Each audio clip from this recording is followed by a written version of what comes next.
थोड़ा सा इधर किसका लो। हाँ, बस बस बस। हाँ, बहुत अच्छा लग रहा है आप सबको इस रूप में देखकर।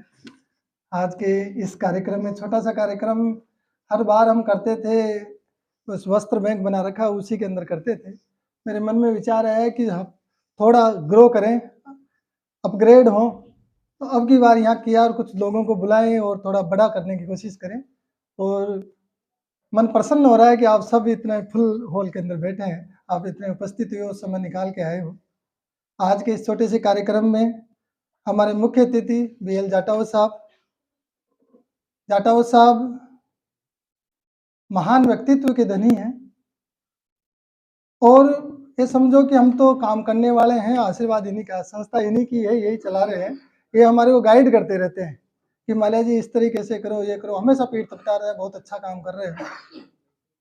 और इतने IAS मेरे जीवन में आए, करीब 20-25 IAS से तो मेरी जानकारी है ही, लेकिन आपका जो विनम्रता, सहजता, सरलता, कई IAS हमने बुलाए, हमने कार्यक्रम में, माल्या जी हमारे पास दे नहीं सकते, आप बौद्धिक काम में ले सकते हो, मैं बौद्धिक साहब आपको बौद्धिक काम में ले लेंगे।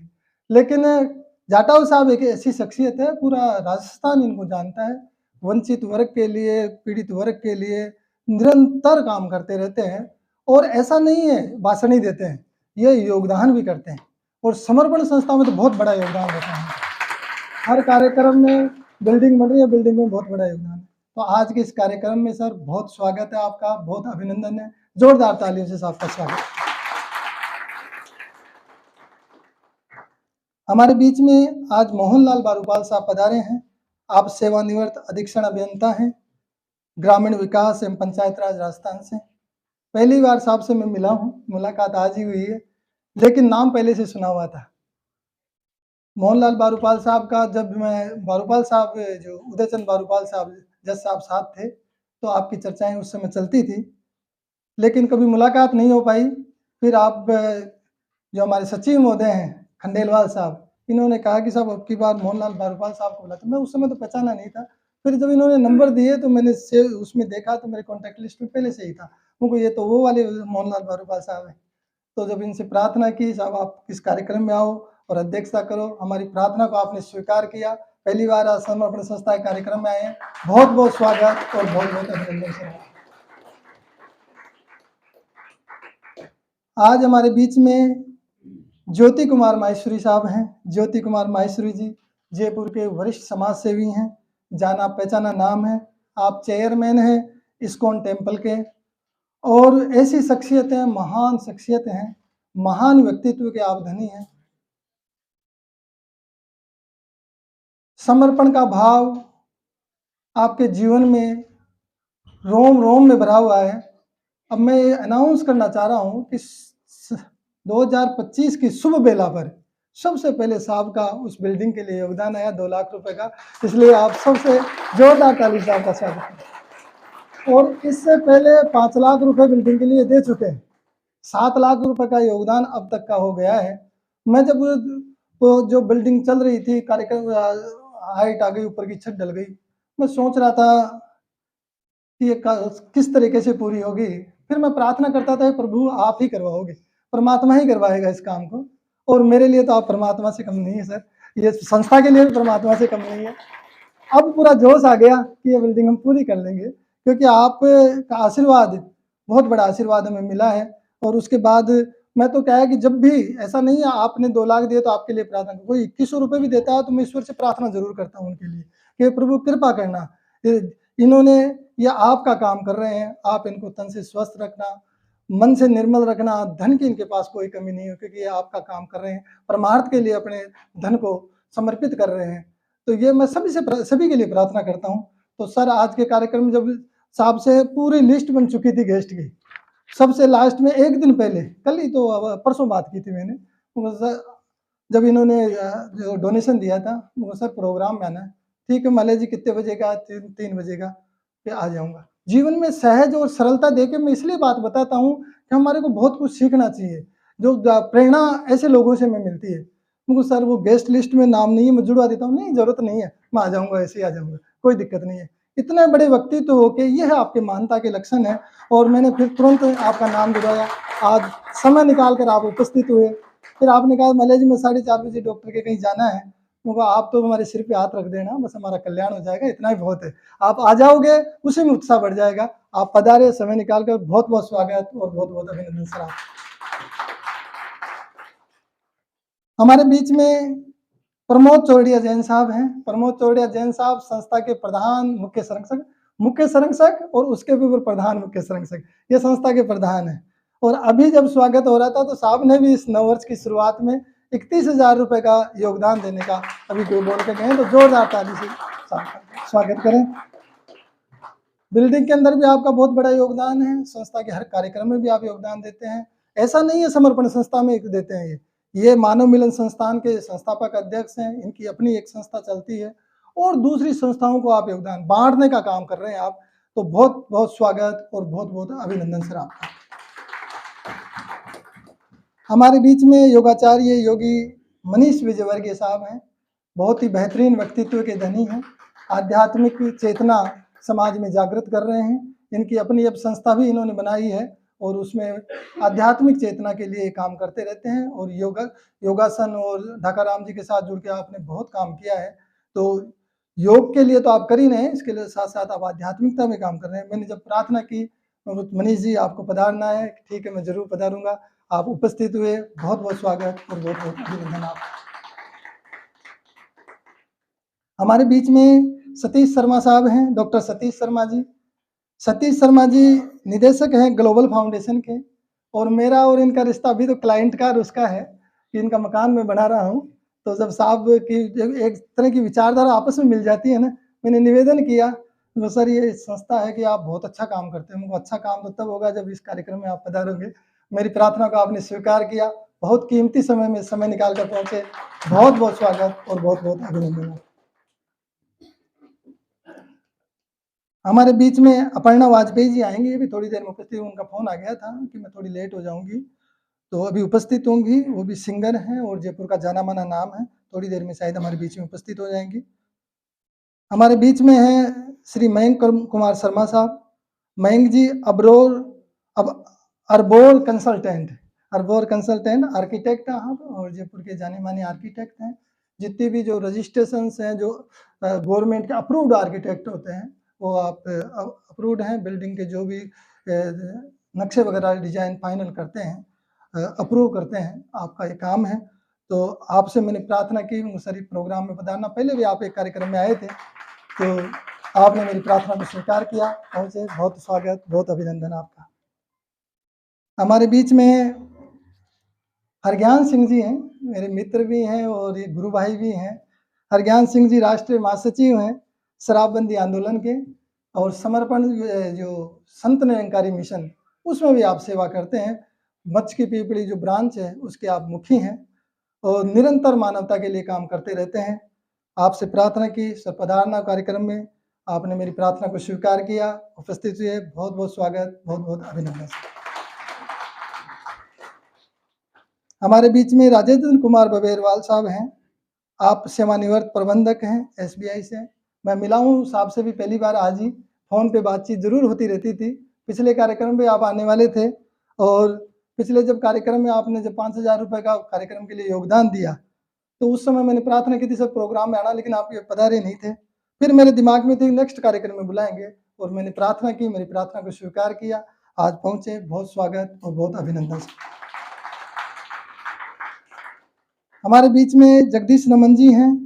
जगदीश रमन साहब वरिष्ठ समाज सेवी हैं जयपुर के। आप पूर्व अध्यक्ष हैं सामाजिक चेतना विकास संस्थान के, जिसमें बारूपाल साहब भी थे। जगदीश रमन साहब से मैंने प्रार्थना की, पहली बार आप समर्पण संस्था कार्यक्रम में उपस्थित हुए। कई बार इच्छा होती थी कि साहब को अगले प्रोग्राम बुलाएंगे, अगले फिर भूल जाते थे। अब की बार पूरा ध्यान था, आपसे बात हुई, साहब इस कार्यक्रम में आप जरूर पधारो। मेरी प्रार्थना को स्वीकार किया, आप उपस्थित हुए, बहुत बहुत स्वागत और बहुत बहुत अभिनंदन आपका। हमारे बीच में SK बंसीवाल साहब हैं। SK बंसीवाल जी सेवानिवृत्त यातायात निरीक्षक उत्तर पश्चिम रेलवे से हैं, और मेरे गुरु भाई भी हैं। समाज में संत निरंकारी मिशन के माध्यम से ये रेलवे की सफाई में, प्लेटफार्म की सफाई में बहुत बड़ा योगदान इनका मानवता के लिए इनका है। मैंने प्रार्थना की सर कार्यक्रम में इसमें पधारना है, छोटा सा कार्यक्रम कर रहे हैं, समय निकाल के पधारना है कि आपके विचार सुनेंगे। विचार मेरे नहीं है, विचार तो पूरी दुनिया खूब बोल रही है। यहाँ तो कर्म की वैल्यू है, जो विचार को अपना ले तो विचार का फायदा है। तो आप पधारना, तो आपने मेरी प्रार्थना को स्वीकार किया, उपस्थित हुए, बहुत स्वागत, बहुत अभिनंदन। हमारे बीच में सचिन जैन साहब हैं। सचिन जैन साहब किधर बैठे आज? बहुत स्वागत, बहुत अभिनंदन। सिक्योर एलिवेटर के नाम से इनका काम है, ये जो लिफ्ट लगाते हैं बिल्डिंगों में। ये पिछली बार जब दीपावली पे आए थे तो मैंने इनको कहा था साहब समर्पण संस्था के बहुत अच्छा काम करते हैं। अच्छा तो तब होगा आप आओगे कि नहीं, मैं जब भी आप याद करोगे तुरंत आऊँगा। हमने याद किया और आप पधारे, बहुत स्वागत, बहुत अभिनंदन। हमारे बीच में राकेश रेसवाल साहब हैं, ये बहुत बड़े समाज सेवी हैं, बीजेपी से भी जुड़े हुए हैं आप। राकेश रेसवाल जी संत निरंकारी मिशन से भी जुड़े हुए हैं। मैंने प्रार्थना की सर आप इस कार्यक्रम में जरूर पधारें, आपने मेरी प्रार्थना को स्वीकार किया, उपस्थित हुए, बहुत बहुत स्वागत और बहुत बहुत अभिनंदन। हमारे बीच में संतोष मीरवाल साहब हैं। संतोष मीरवाल साहब मेरे मित्र हैं और हम अभी मिथिला ग्लोबल अवार्ड में जाके आए थे साथ में। और मैं अभी इनका कार्यक्रम भी हुआ था, नारी शक्ति वंदन, इनकी संस्था चलती है जयपुर में, बहुत बड़ी संस्था है। अपर्णा जी हमारे बीच में उपस्थित, अभी नाम लिया था मैंने, बहुत स्वागत और बहुत अभिनंदन आपका।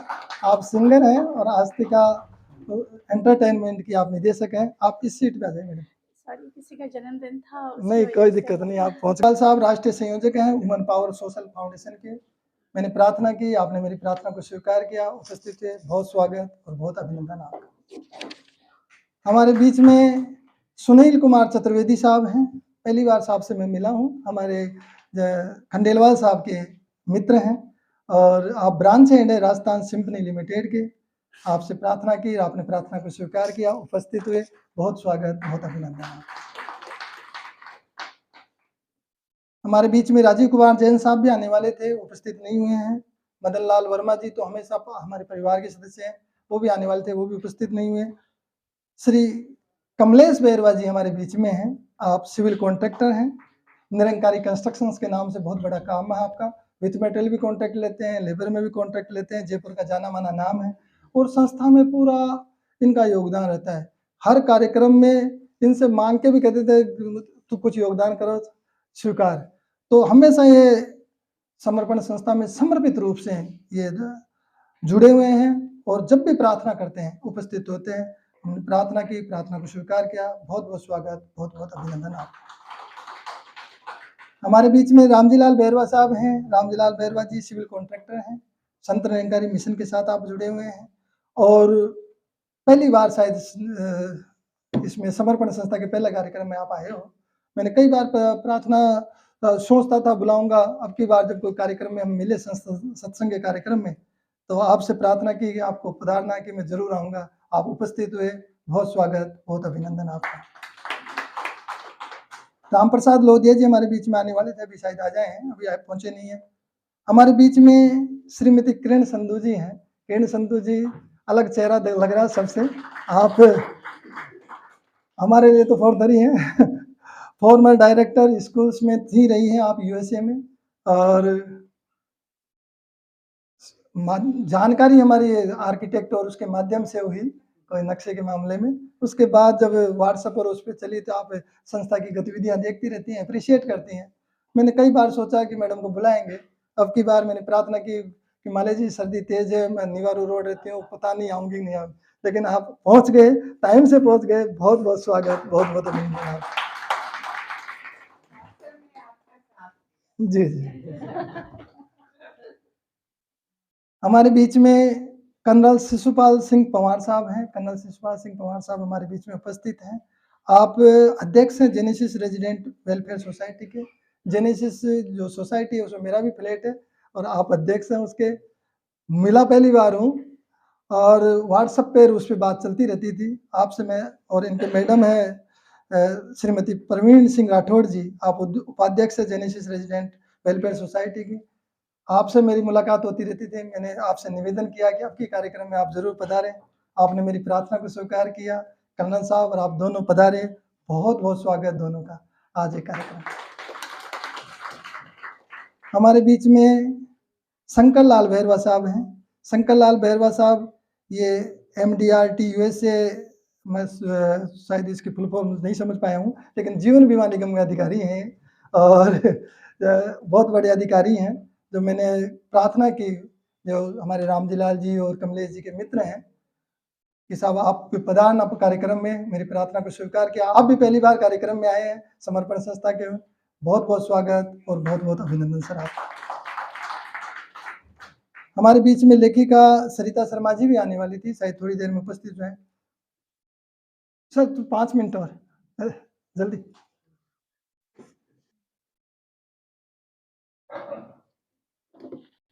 रामकरण प्रजापति जी आने वाले थे, वो भी उपस्थित नहीं हो पाए हैं, उनका कल फोन आ गया था। और ये जो बच्चे आए हैं हमारे बीच में, रविंद्र वर्मा जी बहुत ही होनहार हैं और रणजी क्रिकेट खिलाड़ी हैं। और मैंने निवेदन किया कि आप कार्यक्रम में आना है, अतिथि रूम में आना है। मेरी प्रार्थना को स्वीकार किया, उपस्थित हुए, पापा जी को भी लेके आए, कोटपुतली के आप रहने वाले हैं, बहुत बहुत स्वागत और बहुत बहुत अभिनंदन आप। और हमारे बहुत ही मधुर आवाज की धनी radio anchor, all India radio anchor Shivali Gupta ji, परिवार का सदस्य ही हैं, संस्था के उपाध्यक्ष भी हैं और बहुत ही इनका आप कार्यक्रम रेडियो पे सुनते रहते हैं। मेरी पहले तो गौरव शर्मा जी से मैंने बात की थी, मैंने बीच में उस पर डाल भी दिया था गौरव शर्मा जी का। गौरव शर्मा जी समझे संडे, उन्होंने हाँ कर ली।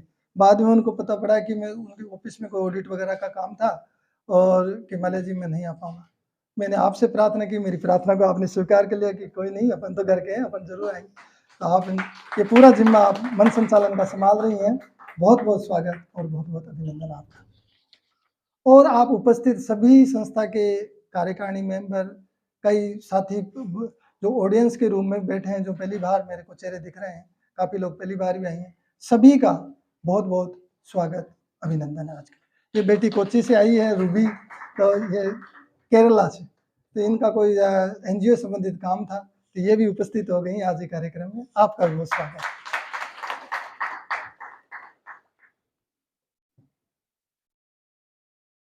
समय तो खैर अपनी गति से बढ़ रहा है, लेकिन बात तो पूरी करनी पड़ेगी।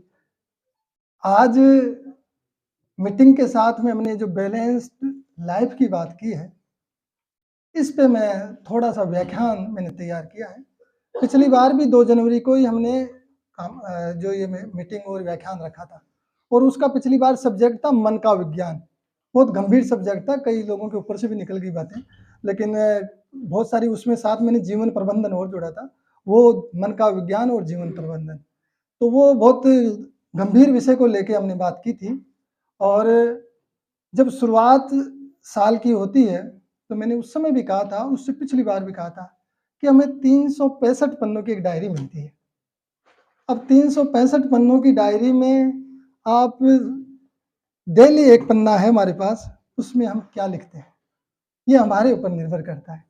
आप अच्छा लिखते हैं, बुरा लिखते हैं, कितनी आपने प्रोग्रेस की, कितनी सफलता हासिल की, ये डेली उस हम एक एक पन्ने में।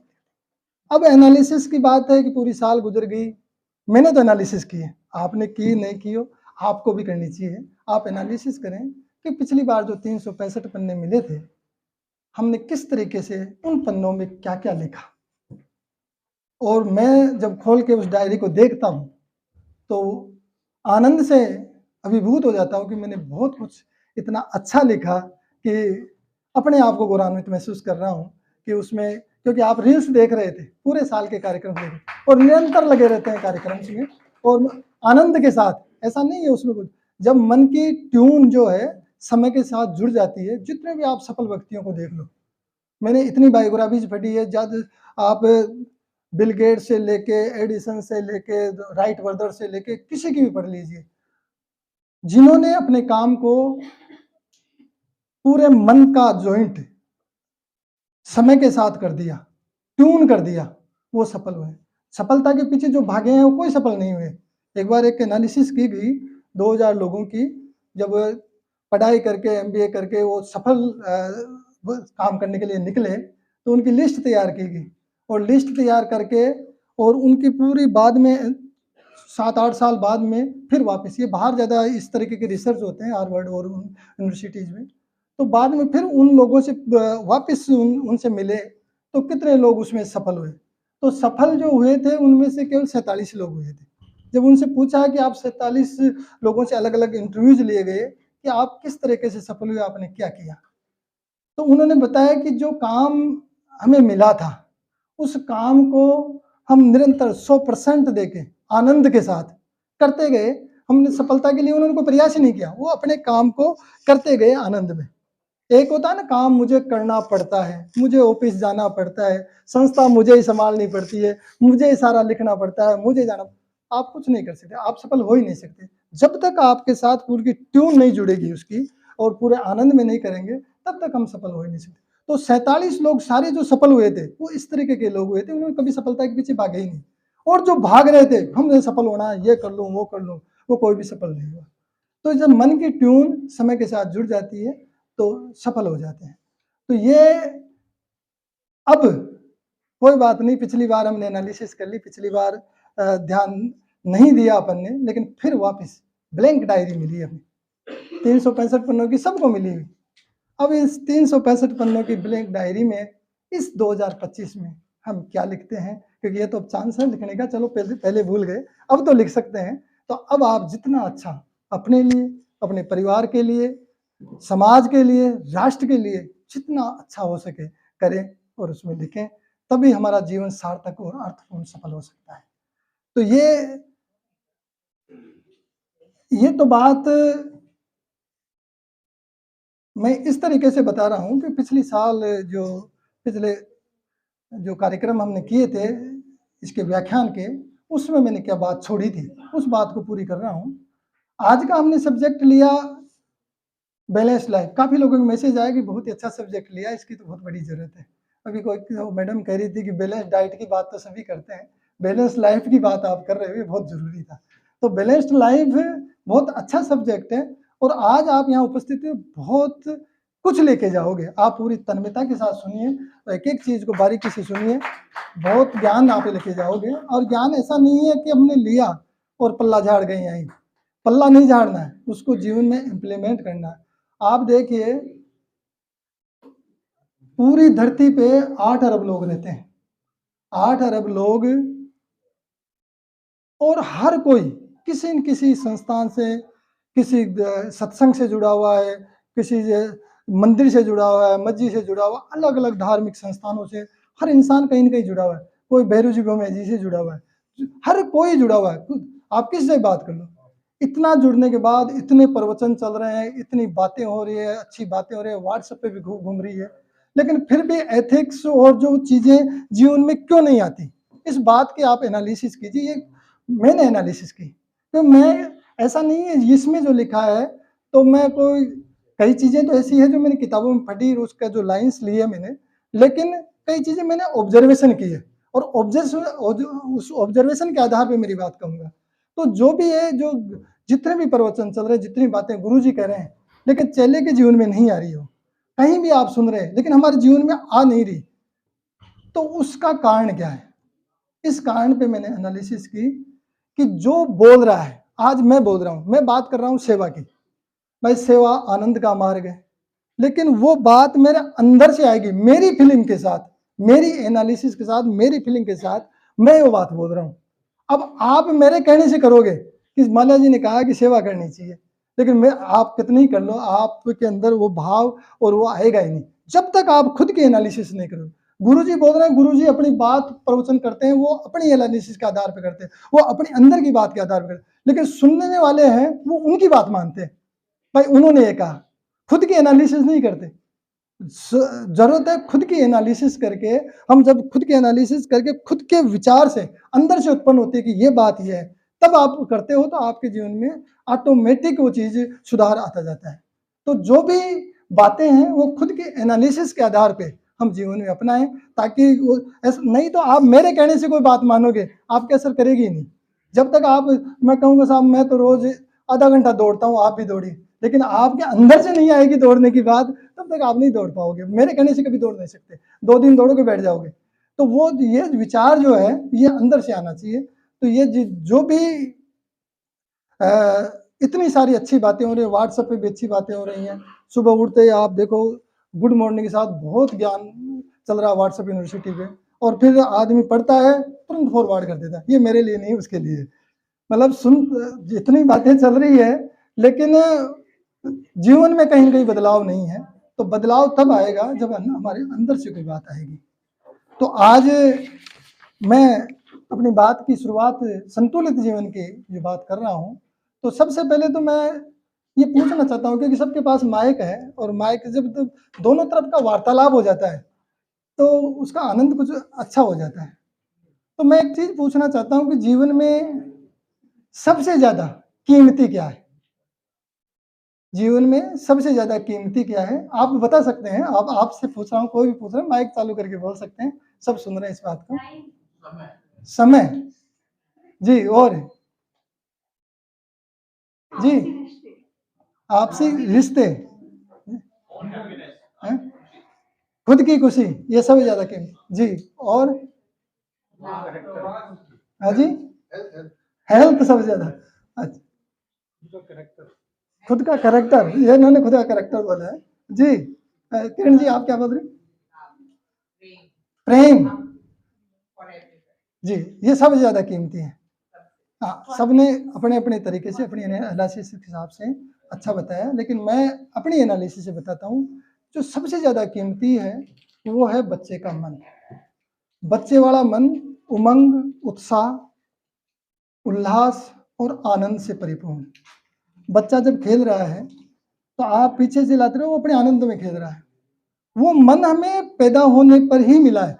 जब पैदा हुए थे ना, वही तो मन था, अब कोई चेंज थोड़ी हो गया वो। लेकिन धीरे धीरे वो हमारी उमंग, वो मस्ती, वो उल्लास, वो आनंद सब कम होता जाता है। और अब तो जब जब जैसे जैसे उम्र बढ़ती है, हम समाज के साथ जुड़ते हैं, तो हमारा एक कम होता है। एक कम होने का कारण क्या है? कम होने का भी यही कारण है कि हमारे को जो ही बड़े होते हैं, ये मत कर, वो अच्छा है, वो बुरा है, इतना ज्ञान भर देते हैं, इतने ज्ञान की जरूरत ही नहीं है। तो हमारी मस्ती, आनंद, उत्साह, उल्लास, ये सारा कम होता चला जाता है।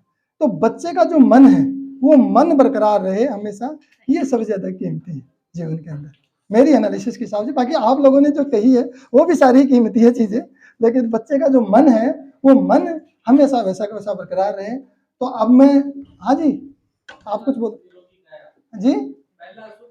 हाँ, वो तो काया पे नहीं मिट गई, सब्जेक्ट थोड़ा बड़ा था, वो बड़ा बोलना था, तो वो तो आ ही गया, उसी में कवर हो जाता है। जी, तो बैलेंस्ड लाइफ की मैं बात करूंगा। आज एक छोटी सी पीपीटी तैयार की है। मैं बहुत बड़ा ज्ञानी नहीं हूँ, लेकिन मैं कुछ ऑब्जर्वेशन करता हूँ, कुछ पढ़ता हूँ, कुकू एफएम पर या किताबें पढ़ता हूँ, सुनता हूँ। तो वो मेरे पास एक छोटी सी डायरी होती है। गाड़ी में चल रहा हूँ, कुछ दो लाइन अच्छी लगी तो मैं गाड़ी रोक के लिखता हूँ उसको, ये मेरी आदत है। अब वो लिखता हूँ और उसको फिर कंपाइल करने की कोशिश करता हूँ, ताकि मैं खुद सीखूँ। ये जो ऐसा नहीं मैं कोई सिखाने के लिए बनाया, मैं खुद सीखने के लिए, मैं मेरे अंदर अपने ये ज्ञान आए, इसके लिए मैंने लिखी। और मैं इस बात को आपके साथ, सबके साथ जब साझा कर रहा हूँ, 5 आदमी भी उस बात का जीवन में असर कर लेंगे तो मैं अपने आप को धन्य मानूंगा कि मेरी मेहनत सही रही, ये सफल रहा कि 9 वर्ष की शुरुआत में हमने ये व्याख्यान रखा। जी, आप बताएं। कोई ये समझे कि ये तो सब कुछ भी है, जीवन में कभी भी उथल दड़ा कुछ भी हो जाता है, तो ये तो कुछ भी घटना कभी भी घट जाती है, सब कुछ, इसमें कोई सोचने की जरूरत नहीं है, कोई ये भी समझता है।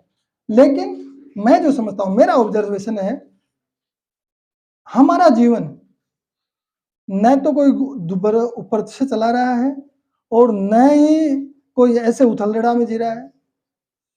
90% जीवन हमारा हमारे ऊपर निर्भर होता है। 10% चीज ऐसी होती है जो अचानक घटना घट जाती है, वो हमारे बस में नहीं है, उसके ऊपर तो हमें सोचना भी नहीं है, क्योंकि हमारे विचार से, जो हमारे विचार में ही नहीं है, हमारे मस्तिष्क में नहीं है, तो उस बारे में सोचना है, उसको तो स्वीकार ही करना पड़ेगा। लेकिन 90% जीवन हमारे ऊपर ही निर्भर होता है। तो हमारा जीवन एक नियम है, और नियम से जब हमारा जीवन आपने मान लिया और नियम से आपने जीवन यापन कर लिया, दुख, तकलीफें, परेशानियां तब आती है जब नियम तोड़ता है। एक्सीडेंट उसी का होता है जो नियम, रेड लाइट को तोड़ के चले जाता है। तो जीवन हमारा नियम है, जब हम नियम से चलते हैं तो हमारा जीवन पूरा का पूरा सुख समृद्धि से भरा हुआ रहता है। तो हाँ जी, बैलेंस्ड लाइफ की जो पीपीटी है, मैं इसके बारे में बताता हूँ। हाँ, शुरुआत से पहले पन्ने से। संतुलित जीवन के प्रति सजगता जरूरी है। नेक्स्ट, 24 घंटे हम सबको मिले हैं, 24 घंटे का 8 घंटे के 3 पार्ट कर लो आप इसके। अब बात बैलेंस की चल रही है। 8 घंटे आप अपना जो भी प्रोफेशन है, कोई भी काम करते हैं, कोई आर्किटेक्ट है, कोई इंजीनियर है, कोई अपने अपने प्रोफेशन, किसी की दुकान है, कुछ भी है, अपना जो भी प्रोफेशन कार्य है उसे पूरी ईमानदारी के साथ, नैतिकता के साथ, कठिन परिश्रम के साथ बिताएं और इसमें अपना 100% दें।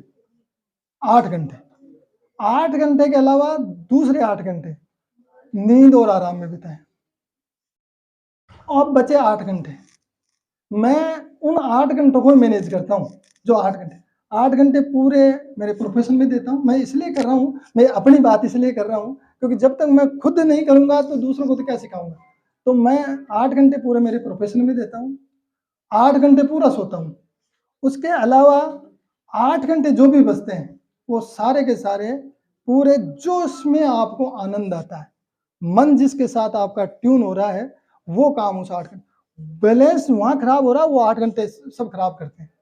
कोई क्या कर रहा है, कोई काम बैठ के, हमारे ऑफिस के पास में लोग ताश खेल के सारे दिन निकाल देते हैं, तो वो कुछ भी मतलब वो 8 घंटे का बैलेंस किसी के पास।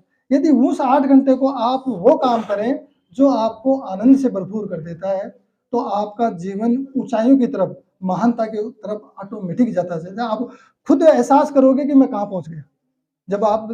तो ये 8 घंटे जो है ये बहुत बड़े महत्वपूर्ण है, इनका प्रबंधन सही तरीके से होना चाहिए, तभी हमारा जीवन सफल सार्थक होता है। इसमें 9 पॉइंट है, 3 ऐप हैं, फैमिली, फ्रेंड्स और फेथ। 3 एच हैं, हेल्थ, हाइजीन, हॉबी, और 3 एस हैं, सॉल्व, सर्विस, स्माइल। ये 9 चीजें, इन 9 चीजों का जो संतुलन इस 8 घंटे में हमारा होना जरूरी है। जी नेक्स्ट। अब संतुलित जीवन को आप इस तरीके से देखिए, परिवार, आपका व्यवसाय, सामाजिक जीवन, जो आप मैडम बात कर रही थी सामाजिक संबंधों की, स्वास्थ्य, ये चारों बैलेंस जब जीवन में होगा तब संतुलित जीवन है। यदि आप परिवार में सही हैं, स्वास्थ्य ठीक नहीं है, तो आपका बैलेंस खराब हो गया। व्यवसाय अच्छा चल रहा है, स्वास्थ्य, मैंने ऐसे लोगों को देखा है अरबपति करोड़पति है लेकिन 3 लोग उठा के चला रहे हैं उनको, ऐसे भी लोग देखे। तो व्यवसाय आपके पास खूब है, पैसा खूब है, इनकम अच्छी है, लेकिन स्वास्थ्य ठीक नहीं है तो आप बैलेंस खराब हो गया आपका। सामाजिक जीवन आपका ठीक नहीं है, सामाजिक संबंध सही नहीं है, तो भी आपका बैलेंस खराब है। ये चारों को बैलेंस तरीके से, और सबसे ज्यादा परिवार के लिए, व्यवसाय के लिए, सामाजिक जीवन के लिए, इन तीनों के स्वास्थ्य के प्रति ज्यादा लापरवाही है। अभी बैलेंस डाइट की बात कर रहे थे, स्वास्थ्य के प्रति बहुत लापरवाही। जब तक हम नियम से नहीं चलेंगे, मैं बता रहा था ना, जीवन एक नियम है, आप नियम से, डिसिप्लिन से यदि आप चलना शुरू करोगे। मैं आपको बताता हूँ, पिक्चर आई थी भाग मिल्खा भाग, और मैं देखने गया उसको, मैं मिल्खा से इंस्पायर नहीं हूँ, मैं हुआ फरहान अख्तर से। मैं सोचा जब दौड़ दौड़ के ये ऐसा बन सकता है, मैं क्यों नहीं हो सकता।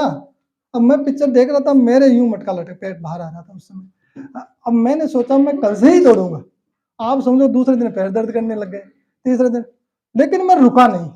दौड़ते दौड़ते आज 10-15 सालों की बात हो गई, 10-12 साल की हो, तब से रेगुलर मैं 1 घंटा एक्सरसाइज करता हूँ, आधा घंटा दौड़ता हूँ और बच्चों को पीछे छोड़ देता हूँ, और उसके अलावा आधा घंटा योगासन वगैरह करता हूँ। जो ज्ञान है, 4 अखबार आते हैं, अखबार पढ़ता हूँ, पूरा सिस्टम से। यदि आपने कितने बजे खाना खाना है, कितने बजे सोना है, कितने बजे एक्सरसाइज करनी है, सिस्टम चलो आप, मैं बता रहा हूँ 90% बीमार हो गए। कोई विशेष परिस्थिति हो जाती है, कोई अलग बात है, वो 10% की मैं नहीं बात करता, लेकिन आपका जीवन बिल्कुल सही रहेगा। और ये मैं अपने एग्जाम्पल के आधार पर कह रहा हूँ। और पिछले 10 साल में कोई जुकाम वगैरह की गोली ले ली तो अलग बात हो गई, कोई एलर्जी वगैरह की, बाकी कोई किसी तरह की कोई तकलीफ। वो इसलिए है कि मैं नियम से चलता हूँ। तो आप सब इस स्वास्थ्य का बड़ा ध्यान रखें, क्योंकि ये बहुत जरूरी है। कुबेर का खजाना भी बेकार है यदि आपका स्वास्थ्य ठीक नहीं है। तो खुद से प्रेम करना बहुत जरूरी है। फैमिली, हेल्थ, कैरियर और सोशल लाइफ, इनको बैलेंस करना जरूरी है। जी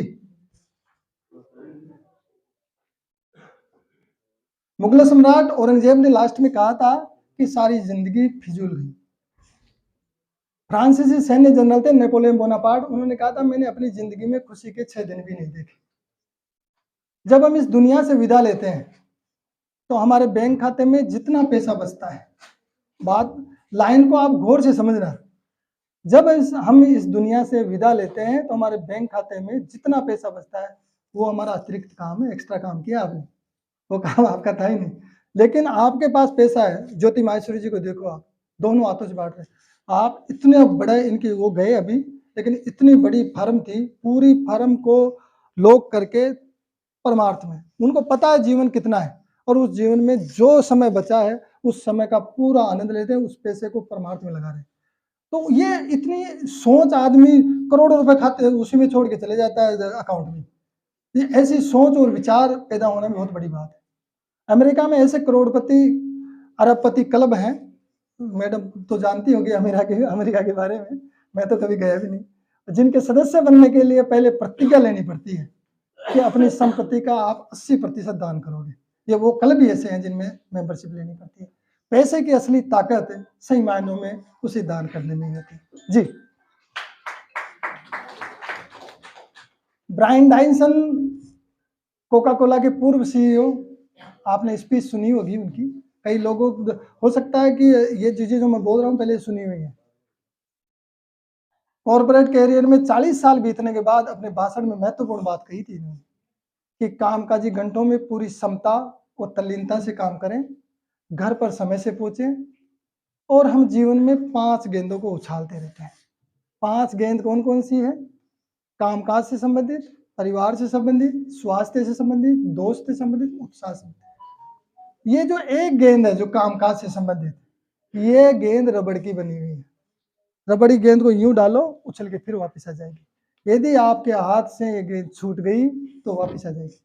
यदि आपका कोई भी काम है, व्यवसाय है, किसी भी तरीके से डाउन अप ये चलेगा, वो वापस हो जाएगा।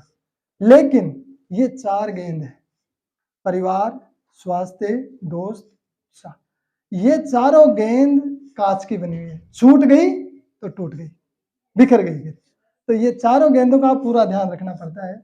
ये चारों गेंदें कांच से बनी हुई हैं, या हाथ से छूट जाएगी, बिखर जाएगी, क्षतिग्रस्त हो जाएगी। जी, संतुलित जीवन का एक हिस्सा जो है वो संतुष्टि भी है, सेटिस्फिकेशन। संतुष्टि मानव जीवन का श्रृंगार है। कहते हैं कि जो चेहरे से चमके वही संतुष्टता है। संतुष्टि से उत्पन्न फल को बहुत कम लोग चख पाते हैं। मनुष्य अपना सारा जीवन अधिक और अधिक करने में गुजार देता है। संतुष्टता 3 तरीके से हो सकती है। ईश्वर से संतुष्ट, कई लोग कहते हैं जितना और जैसा ईश्वर ने दिया है उसमें संतुष्ट, ये ईश्वर से संतुष्ट। अपने आप से संतुष्ट, अपने आप को गुणों और अवगुणों के हिसाब से स्वीकार कर लेना, ये अपने आप से संतुष्टि है। और हर आत्मा को गुणों और अवगुणों के साथ स्वीकार करना, सर्व संबंध और संपर्क उनसे दूसरों को उनके गुणों अवगुणों के हिसाब से हम स्वीकार कर लेते हैं, ये हमारा सर्व संबंध और संपर्क से संतुष्ट। 3 तरीके की संतुष्टता हमारे जीवन में। जी, अल्फ्रेड नोबल ने कहा था कि संतोष ही असली जीवन है। खुशी जैसी उत्तम खुराक नहीं है, और जो संतुष्ट है वही सदा खुश है। खुशी खरीदे नहीं, कमाए। आप गौर से समझना इस लाइन को, खुशी खरीदे नहीं, हम खुशी को खरीदते हैं, अलग अलग चीजें खरीद लाते हैं। आपके जीवन में जितनी भी चीजें विलासिता की भौतिक चीजें आराम दे सकती है, आनंद नहीं दे सकती है। तो खुशी खरीदे नहीं, कमाए। खुशी कमाने का एक ही तरीका है, वो तरीका है जो दौलत हमारे पास है उसको कैसे खर्चे करते हैं उस पर नजर रखें। जो पैसा हमारे पास उसको किस तरीके से हम खर्च कर रहे हैं। पैसा कमाने में तनाव आ सकता है, लेकिन अच्छे काम में खर्च करने में खुशी मिलती है। जी, इस संसार में हर कोई, जितने भी लोग हैं, यहाँ 70-80 लोग बैठे हैं, हर कोई चाहता है सुख, शांति, समृद्धि और सफलता से भरा हुआ जीवन। सब चाहते हैं, सबकी जरूरत है। लेकिन इसके साथ ही हम चाहते हैं प्यार, आदर, सम्मान, प्रशंसा, केयर, ये भी चाहते हैं। तो इस तराजू के माध्यम से आप समझिए, सुख, समृद्धि, सफलता, ये तराजू के एक पलड़े में है, तो दूसरे पलड़े में प्यार, आदर, सम्मान, प्रशंसा और केयर, ये दोनों बैलेंस है। व्यक्ति में, हर व्यक्ति के अंदर दो प्रकार की ऊर्जा होती है, और सुप्त अवस्था में सब में अंदर है वो दो प्रकार की ऊर्जा। वो सुप्त अवस्था में, शांत अवस्था में सकारात्मक ऊर्जा और नकारात्मक ऊर्जा हम सब में है। लेकिन नेक्स्ट, दोनों ऊर्जा शांत अवस्था में है, और सकारात्मक ऊर्जा का जो रूप है अच्छाई, भलाई, करुणा, सहनशीलता, विनम्रता, धैर्य, पवित्रता, ईमानदारी, ये सकारात्मक ऊर्जा का रूप है। नकारात्मक ऊर्जा का जो रूप है वह क्रोध, ईर्ष्या, द्वेष, ईगो। जी, ये दोनों ऊर्जा के स्विच हमारे अंदर है। अब जो स्विच आप ऑन कर देते हो वही ऊर्जा हमारे अंदर आ जाती है। अब वो कैसे प्रकट होती है? जब नकारात्मक भाव आता है तो वो ऊर्जा शांत स्वभाव में थी वह एक्टिव हो जाती है। जब फैलती है तो डर, घबराहट, बेचैनी पैदा करती है। फिर ये बाहर निकलती है, ये तो अंदर पैदा कर रही है, बाहर निकलती है दुख, अशांति, हर्ट को आकर्षित करती है। ये पैकेज अपने साथ अपने आप आ जाता है।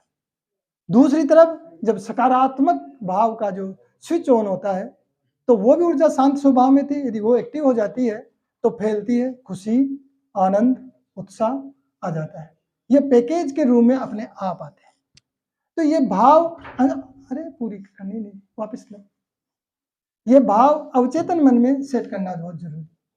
हमारा जीवन थर्मस की तरह है। थर्मस समझते हो, जो डालेंगे वही बाहर निकलेगा, जो आप अपने अंदर लोगे वही बाहर निकलता है। ये बहुत समझने की चीज है। तो थर्मस की तरह हमारा जीवन है, जैसा हम सोचते हैं सारा इस ऊपर के माले का खेल है। आपके विचारों में क्या चलता है। अभी एल्गोरिदम की बात हो रही थी। एल्गोरिदम का मतलब समझते होंगे कि जो आप स्क्रीन पर देखते हो मोबाइल में, मैं वीडियो देखता हूँ, मोटिवेशनल वीडियो देखता हूँ, तो वो चारों ओर परस देता है कि भाई साहब आप ये भी देखिए। आप फेसबुक पे कुछ देखते हो तो आप जो आप देखते हैं वो ऑटोमेटिक वो और परोस देता है। तो एल्गोरिदम इसको बोलते हैं। तो ये जब मशीन ये काम कर रही है तो जीवन के साथ भी है। जैसा हम सोचते हैं, जैसा विचार हमारे मन में करते हैं, वैसे ही हम बनते जाते हैं और वैसा ही बाहर निकलता है। तो थर्मस की तरह हमारा जीवन है, जिस तरह भरते हैं वैसा ही बाहर निकलता है। कुछ लोग चाहे किसी भी परिस्थिति में हो सकारात्मकता खोज ही लेते हैं, जिससे प्रतिकूल परिस्थिति भी अनुकूल बन जाती है। जी, 7 सितारा जीवन, इसकी बात सुनी होगी, 7 स्टार लाइफ। अब 7 स्टार जो लाइफ है, ऐसा नहीं है वो करोड़पति अरबपति लोगों की है, ऐसा नहीं है। 7 स्टार लाइफ के जो गुण है मैं बता देता हूँ आपको। हर किसी की चाहना होती है जीवन सहज हो, सरल हो, संतुष्ट हो, स्वस्थ हो, संपन्न हो, सफल हो और सार्थक हो। ये हर किसी की चाहना है, हम सबकी चाहना है। अब आप जैसे 5 इसमें डिवाइड किया मैंने। तन से स्वस्थ हो, तन, मन, धन, आपसी संबंध और घर। 7 सितारा जीवन में क्या होगा? तन से आप स्वस्थ हो, सुंदर हो, फिट और फाइन हो, और ऊर्जा से भरपूर हो, एनर्जी से भरपूर। मन आनंद और उत्साह के साथ भरा हुआ, जो मैं बात कर रहा था ना बच्चे के मन वाली, मन आनंद और उत्साह से भरा हो। धन, धन हमारे पास जीएसटी लगने के बाद भी प्रचुर मात्रा में हो, और आपसी संबंध घनिष्ठ व मजबूत हो, प्रेम और विश्वास से ओतप्रोत हो। घर सुख, शांति, समृद्धि से भरा हो, जीवन के हर क्षेत्र में हम सफल हो, बढ़त, बरकत, बढ़ोतरी, प्रचुरता भरा जीवन। ये सारा जीवन है, ये है 7 स्टार लाइफ शास्त्र।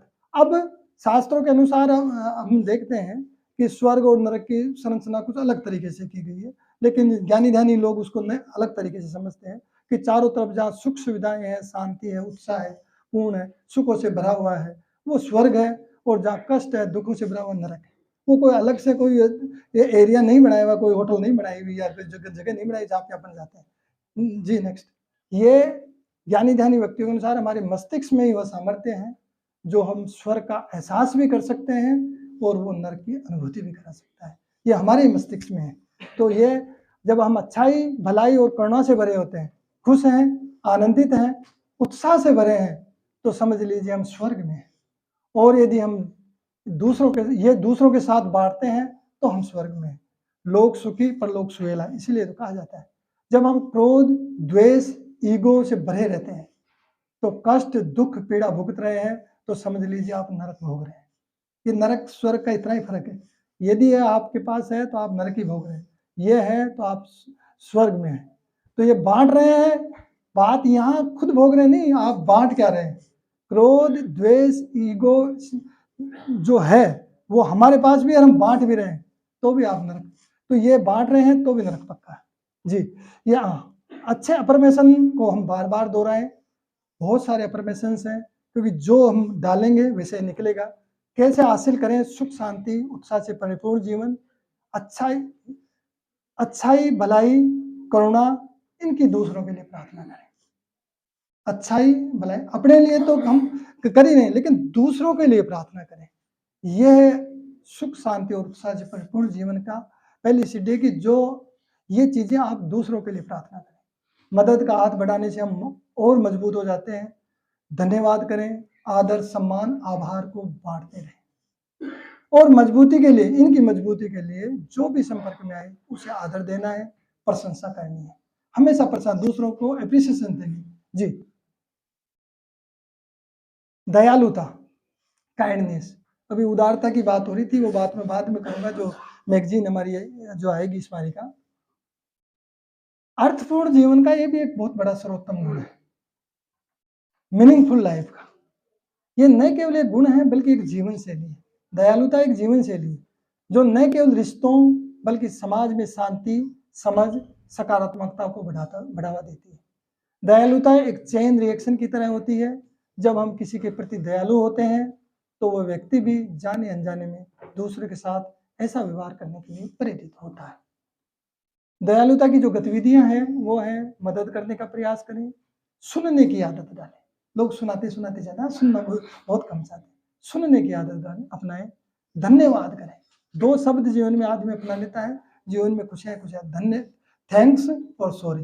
कोई मेरे से मित्र कह रहा था कि माने जी आप बड़े खुश रहते हो, हर फोटो में स्माइल चेहरा रहता है, क्या कारण है? हमको भाई वो तो फोटो की वजह से स्माइल कर देते हैं। नहीं, आपकी हर फोटो देखता हूँ स्माइल करते हो। घर पे पत्नी के साथ झगड़ा नहीं होता है क्या? झगड़ा तो होता है, लेकिन मैं सॉरी बोलता हूँ कि आप गलती करते हो तो सॉरी बोलते हो, जब वो गलती करती है तब भी मैं ही सॉरी बोलता हूँ। तो ये खुशी का और आनंद का जो धन्यवाद और सॉरी शब्द अपना लिया जीवन में, तो आप खुश हैं। तो ये दयालुता का भाव आप जी। एक पक्ष की आप सुनकर फैसला नहीं ले रहे। जी हाँ, नहीं जोक सपाट।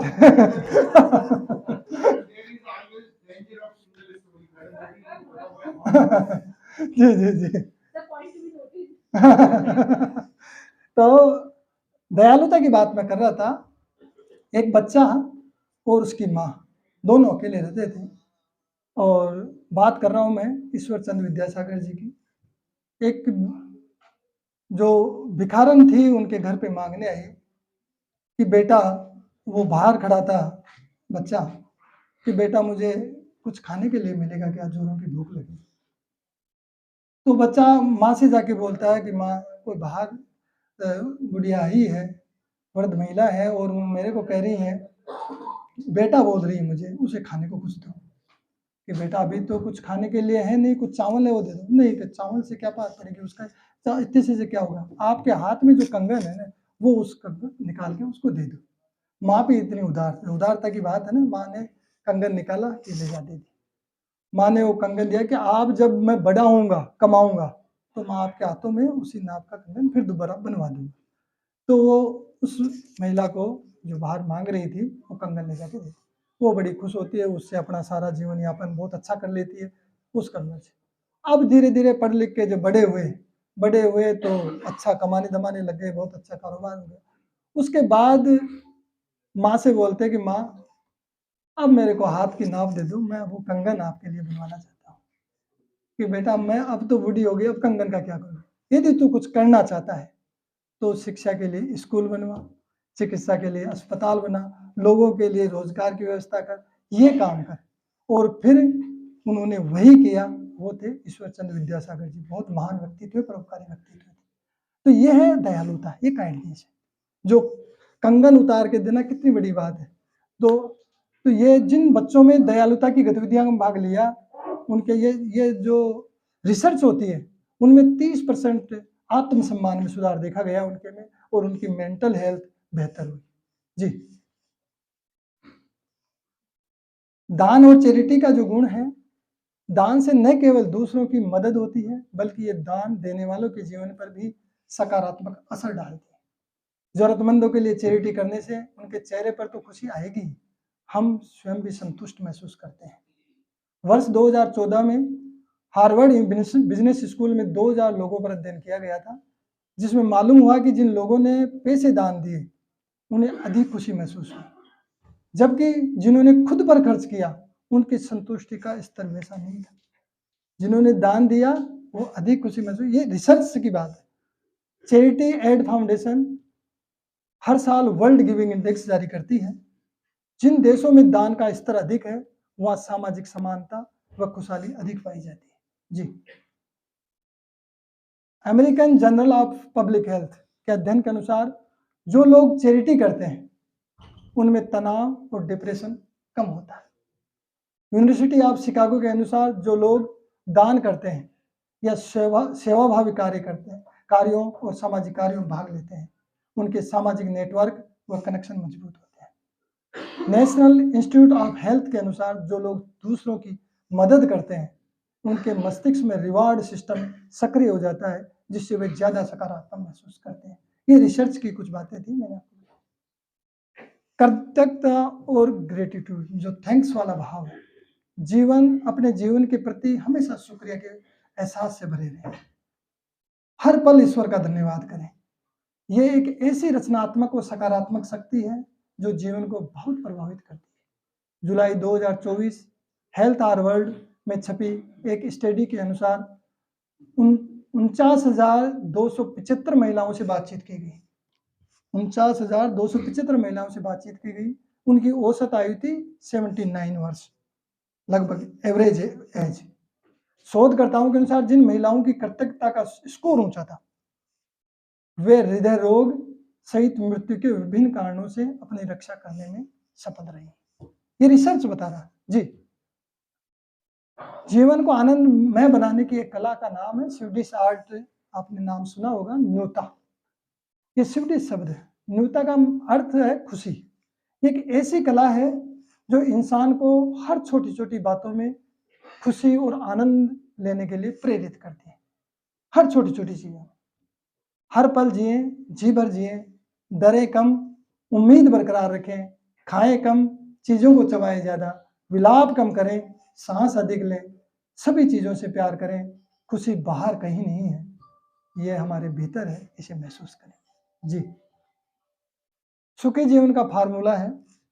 अमेरिका की नेशनल एजिंग इंस्टीट्यूट के निदेशक है लुई फेरूसी। वह अन्य विशेषज्ञों ने एक टिप्स दिया है कि अधिक सक्रिय रहें, हर सप्ताह लगभग 150 मिनट एक्सरसाइज करें, ज्यादा फल सब्जियां खाएं, प्रोसेस्ड फूड से बचें। प्रोसेस्ड फूड का मतलब समझ गए ना, पैकिंग वाले। पर्याप्त नींद लें, 7 से 9 घंटे सोना बहुत जरूरी है। स्मोकिंग और शराब से बचें, बीमारियों पर ध्यान दें, रिश्तों को महत्व दें। पुराने रिश्ते, पुरानी दोस्ती इत्र की तरह है जो अपनी खुशबू कभी नहीं खोते हैं। पॉजिटिव सोच रखें। जी, सुख और आनंद का फर्क बता रहा हूं। जन्म से मृत्यु तक मनुष्य कई तरीके के कर्म करता है, हम सब कर्म करते हैं। 3 तरीके के कर्म बताए गए हैं, सात्विक कर्म, राजसिक कर्म और तामसिक कार्य। तो ये पठन पाठन और परोपकार के जो कार्य हैं ये सात्विक कर्म कहलाते हैं। राजसिक कार्य जो है भाग दौड़, लड़ाई झगड़ा, युद्ध आदि के जो काम है ये राजसिक कार्य है। तामसिक कार्य आलस्य में पड़े रहना, प्रमादवश समय बर्बाद करना, दुर्व्यसन रहना, ये सब तामसिक कार्य बताएंगे। मन वचन कर्म से किए कर्म का फल इंसान के अधिकार में बिल्कुल नहीं है, ये हमारे अधिकार में नहीं होता। हम केवल अपना कर्म करते हैं। फल 2 प्रकार के होते हैं, एक अनुकूल होता है और एक प्रतिकूल होता है। यदि जीवन में प्रसन्नता है तो अनुकूल, हमारे अनुकूल हो गया, और जो प्रतिकूल है, दुख है, तो प्रतिकूल हो गया। सुख व दुख सिक्के के दो पहलू हैं, दोनों का अस्तित्व साथ में रहता है। जब सुख आता है तो दुख भी आएगा, दुख आएगा। ये यकीन मानिए, जब आप बहुत खुश हैं तो दुख तो आना ही आना है। ये तो जीवन का वो है। अब हर आदमी सुखी सुखी रहना चाहता है, दुख तो कोई पाना ही नहीं चाहता, लेकिन दुख आएगा तभी तो सुख आएगा। जी, सुख दुख भौतिक जगत की अनुभूति है, दूसरी तरफ आनंद आध्यात्मिक जगत की अनुभूति है। दोनों में बहुत फर्क है। सो ये जो भौतिक जगत है, सुख दुख का उसका पार्ट है। आध्यात्मिक जगत का जो पार्ट है, आध्यात्मिक जगत की जो अनुभूति है, वो है आनंद। किसी भी जड़ चेतन का परम लक्ष्य आनंद ही होता है, और इसका कोई विलोम नहीं है। सुख का तो विलोम होता है दुख, और दुख का विलोम सुख, लेकिन आनंद का कोई विलोम नहीं है। आनंद तो निरंतर है। और आत्मिक आनंद का उदाहरण महान वैज्ञानिक एडिसन का देख लेते हैं। आप देखिए, कानों से सुनना बंद हो गया। ज़्यादा पढ़े लिखे नहीं थे, आप सबने स्टोरियाँ सुनी होगी सारी और पढ़ी होगी। कानों से सुनना बंद हो गया, और ये अपने काम में अपने समय के साथ ऐसी ट्यून रखते थे, इनके यूं हिला हो ना तब भी उस काम से थोड़ी, तो ये जब सुनना कम हो गए तो फिर और ज़्यादा काम, क्योंकि वो दूसरी बातें सुनते ही नहीं थे, तो वो अपने काम में और ज़्यादा तल्लीनता से काम करने लगे। एक दिन इनके मित्र थे, वो मशीन ले आए कान की, कि आप ये मशीन लगाओ, इससे आप सुन लोगे। फिर उन्होंने कहा कि मशीन लगाऊंगा, मैं जब नहीं सुन रहा था ना, मेरा काम बड़ी तन्मयता के साथ आनंद के साथ कर रहा था, ये लगा लूंगा तो फिर मेरा ध्यान डिस्टर्ब होगा, मशीन में नहीं लगाऊंगा। तो ये आत्मिक आनंद है। जिस काम में आप इतना एंजॉय कर रहे हैं, वो आत्मिक आनंद है। ईश्वर ने हमें बहुत ऊर्जाओं का उपहार दिया है। जब हम किसी ऊर्जावान व्यक्ति को देखते हैं, एनर्जेटिक पर्सनैलिटी को देखते हैं, तो चकित होते हैं, लेकिन वही ऊर्जा सब में है।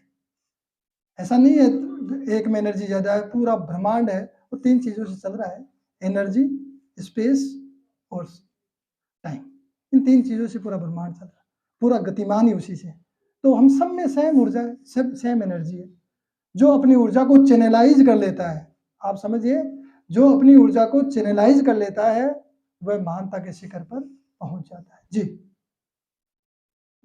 हैप्पीनेस, खुशी, आनंद, उमंग, उत्साह, ये जो बच्चे के मन वाली जो मैंने बात की थी, ये इसके मुख्य रोल मॉडल तो कृष्ण के आप लोग सब भक्त हैं। मैडम भी जय श्री कृष्णा हमेशा बोलती हैं, तो कृष्ण के जीवन को हम देख सकते हैं। कृष्ण ने जो किया वह यदि हम करते हैं तो जीवन में खुशी भी, आनंद भी, उमंग भी, उत्साह भी, सब भरा उससे भर जाएंगे। ऐसी बात नहीं कृष्ण के जीवन में समस्या है, जितनी समस्याएं कृष्ण के जीवन में थी, हमारे जीवन में तो इतनी सी भी नहीं है, इतनी समस्याएं होंगी, लेकिन जो भी फोटो आप देखें हमेशा मुस्कुराता हुआ। तो कृष्ण का जो रास्ता है वो मुस्कुराने का रास्ता है। छू ले आसमान जमीन की तलाश ना कर, जी ले जिंदगी खुशी की तलाश ना कर, और तकदीर बदल जाएगी खुद ही मेरे दोस्त, मुस्कुराना सीख ले वजह की तलाश ना कर। एक सीख ले, सिर्फ मुस्कुराना सीख ले, इसके बाद आपकी जो जीवन में खुशियाँ ही खुशियाँ हैं, आनंद ही आनंद है। तो ये ओवरऑल मैंने इसके थोड़ा सा कोशिश की है कुछ लिखने की, शायद पसंद आई होगी आपको। बहुत आपने तन्मयता से मेरी बात को सुना, सभी का शुक्रगुजार हूँ। ये तो बैलेंस लाइफ की बात होगी, टाइम शायद थोड़ा लंबा हो गया, 5 बज गए। अब मैं बात करूंगा, क्योंकि मेरी बातें तो बहुत आती है, लेकिन मैं क्या कि फिर रोक लेता हूँ मेरी बात को, क्योंकि वो फिर लंबा हो जाएगा। तो आप सब ने मैं आशा करता हूँ कि आप इन बातों को अपने जीवन में स्थान देंगे, और मैं यकीन के साथ कह सकता हूँ यदि आप इन बातों को जीवन में स्थान देंगे, जीवन का स्तर अलग बढ़ जाएगा।